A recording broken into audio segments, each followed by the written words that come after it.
funding in the city of Wheeling is coming to a close with some major benefits to the city as a whole that have been discussed by council for quite some time. ARPA funding has been distributed throughout the community deliberately over the last 2 years. Construction plans for splash pads to be put in by West Banco Arena and in Warwood have been a topic of discussion for the last several years and will be voted on at the next meeting. Another concern being addressed with these funds is assistance with childcare in the community. City staff has spent almost 2 years now just making sure the location's going to work, making sure the underground utilities are where they need to be.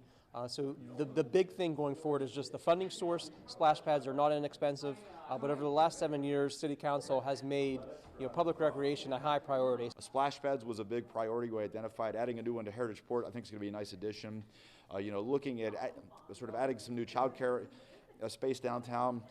By providing a playground that could be used by a new child care center downtown is going to be a nice addition as well. Child care is something we hear from everybody in the community. I would move to Wheeling, but I can't find anywhere for child care, so that's a problem. We have to sort of overcome that. So we're in the home stretch, but it's nice to see these projects that have been talked about for a while finally get on council agenda.